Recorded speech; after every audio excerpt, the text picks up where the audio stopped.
सभी साथी को मेरा नमस्कार है, गुड आफ्टरनून। सर, मैं जहाँ सहरसा के प्रखंड बनमाई टहरी कुसमी गांव से बोल रही हूँ। मैं यहाँ पे अभी शिक्षक के रूप में मध्य विद्यालय तेलियाहाट में हूँ और मैं अपने ब्लॉक में केआरपी के रूप में भी काम कर रही हूँ। सर, मैं अपना अनुभव थोड़ा शेयर करूंगी। मैं जब स्टूडेंट लाइफ में थी, मेरी एजुकेशन मदरसा में मेरी पढ़ाई हुई थी और मेरी पढ़ाई सिर्फ 5.5 क्लास तक, 5वीं पास करके 6ठी क्लास में जब मैं गई तो उसी वक्त मेरी पढ़ाई बंद कर दी गई थी, क्योंकि उस टाइम समाज में पर्दा प्रथा और लड़की पढ़कर क्या करेगी ये बोलकर रोक दी गई थी। तो मैंने उसी टाइम अपने आप से वादा किया था कि मैं अपनी पढ़ाई तो किसी भी तरह, चाहे मैं जब बालिग हो जाऊं तब करूंगी ही, लेकिन और दूसरी लड़कियों के पढ़ाई के लिए भी मैं उन्हें प्रेरणा बनूंगी और उनके लिए जहां तक हो पाएगा सहयोग करूंगी। उसी के साथ सन 1992 में साक्षरता कार्यक्रम शुरू हुआ, जिसमें मुझे बड़ी बहन के साथ मौका मिला था जाने का। तो मैं भी ट्रेनिंग ली उनके साथ और मैं वहां पे अपनी बात रखी। उस टाइम मेरी उम्र बस 12 साल थी, मैं खुद बचपन में थी कि फ्री में किताब वगैरह मिल रहा था, तो मैंने सवाल किया कि क्या सर मैं भी पढ़ा सकती हूँ महिलाओं को। तो सारे ट्रेनर बहुत खुश हुए और मुझे भी मौका दिया गया। तो मैं वीटी के रूप में उस टाइम काम करना शुरू कर दी और मैंने महिलाओं को पढ़ाया और मेरा केंद्र सबसे बेस्ट भी रहा था। तो उससे कई पड़ाव को पार करते हुए मैं जिला तक पहुंची थी और उसके बाद फिर से साक्षरता के सहयोग से ही मेरा ठीक हो गया है। साक्षरता के सहयोग से ही मैं मैट्रिक में मेरा फिर एडमिशन हुआ और मैं मैट्रिक पास करके 2003 में शिक्षा मित्र के रूप में स्कूल से जुड़ी और बच्चों के साथ काम करने लगी। उससे पहले सन 1997 से 2001 तक विशेष शिक्षा एक कार्यक्रम था जो कि 6 से 11 वर्ष के बच्चों के लिए कार्यक्रम था। उसमें भी मैंने काफी महादलित और दलित पिछड़े वर्ग के बच्चों के लिए काम करके उन्हें स्कूल से जोड़ी थी। तो मुझे बच्चों के लिए काम करने में, चूंकि मैं उससे जूझी थी, मेरी पढ़ाई, मेरा बचपन छीन लिया गया था, इसलिए मैंने दूसरे बच्चों को वहां तक जोड़ा। और जब मेरी नियुक्ति 2003 में शिक्षा मित्र के रूप में मध्य विद्यालय तेलियाहाट में हुई तो उस टाइम पढ़ाई की स्थिति इतनी कमजोर थी। 2 रूम का विद्यालय था। एक रूम में मकई का भुट्टा और यहाँ पे ये जलावन रखा हुआ था और पढ़ाई का कहीं नामो निशान नहीं था। एक ही टीचर वहां पे थे जो कि सिर्फ खाना पूरी करते थे। लेकिन चूंकि 30 दिन की मेरी ट्रेनिंग हुई थी, उसमें बताया गया था कि बच्चों को आपको पकड़ कर लाना है और एक शिक्षा मित्र मतलब मित्र बन के आपको काम करना है।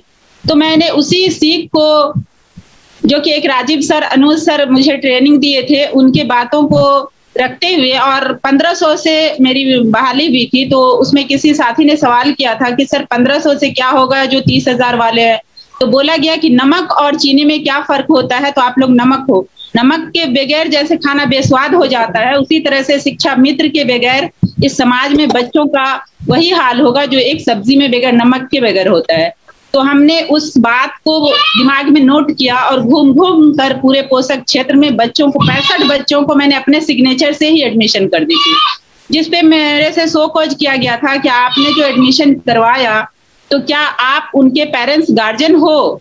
तो फिर मैंने कहा कि नहीं, ये मेरी सोच थी कि मैं बच्चों को किसी तरह स्कूल तक लाऊं। और उसके बाद एक ऐसा बदलाव आया मध्य विद्यालय तेलियाहाट में कि काफी बच्चे यहाँ पे आने लगे और बच्चे की वजह से शिक्षक की भी नियुक्ति हुई और आज वो मिडिल स्कूल है और वहाँ के बच्चे पढ़ के हमारे एक श्याम किशोर जी भी हैं, उनके बच्चे भी पढ़ रहे हैं और वो बीपीएससी एक बार में निकाले हैं। कई बच्चे नौकरी भी कर रहे हैं अच्छे पोस्ट पे, तो मुझे खुशी होती है। इसी तरह से फिर केआरपी के रूप में भी मैं सामने आई, उसमें भी फिर महादलित, दलित और अल्पसंख्यक के बच्चों के लिए काम करने को मिला, जो कि 6 से 14 वर्ष के बच्चे जो अभी वंचित वर्ग थे, जिनके लिए जो कि स्कूल पास में रहते हुए भी उन्हें शिक्षा के महत्व का पता नहीं था। और उसको मैंने जोड़कर काम किया, नए नए उस पर प्रयोग किए, कबाड़ से जुगाड़ करके।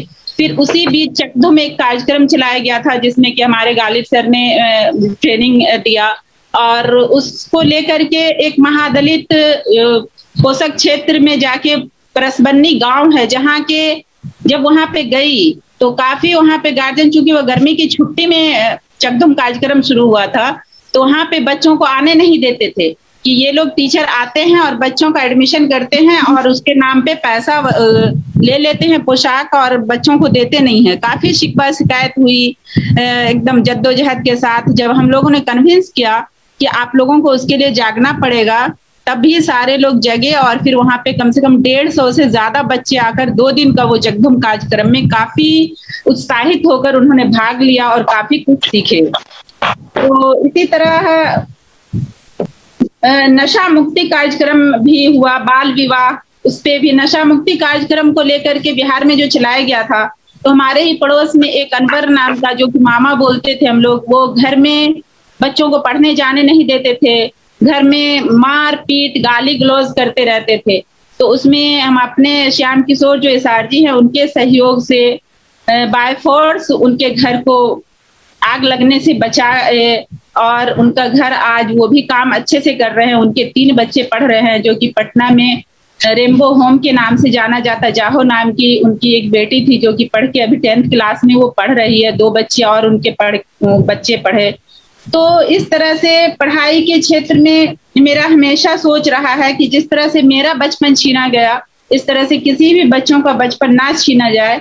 इस तरह से जब मैं शिक्षक के रूप में 2007 से बीजेसी के रूप में ब्लॉक जेंडर कोऑर्डिनेटर के रूप में भी काम की, जेंडर गैप, क्योंकि लड़के ज्यादा माँ बाप भेजते थे स्कूल और लड़कियां कम, तो उसको इक्वल करने के लिए तो हमारे स्कूल की ऐसी स्थिति हो गई थी कि वहां जब एडमिशन देखा गया तो उसमें लड़कियां ज्यादा थी और लड़कियां ज्यादा प्रेजेंट भी रहती थी, लड़के भले ही कम आते थे स्कूल।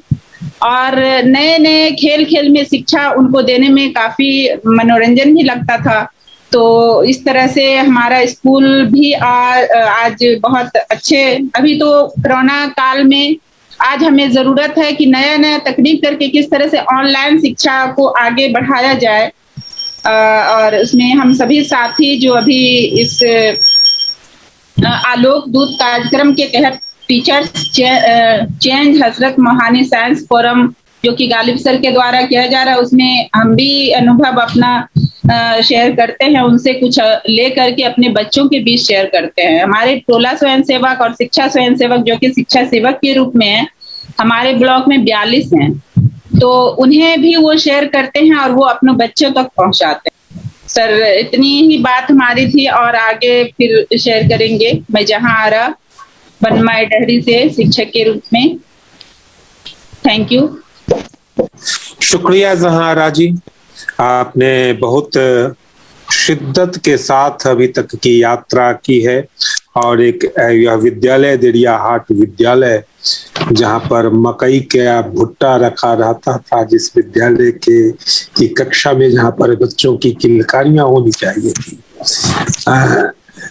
किस तरह वहां पर नामांकन बढ़ाया और बच्चों को आपने उस तरह विद्यालय को सचमुच का विद्यालय बनाया। आपका शुक्रिया।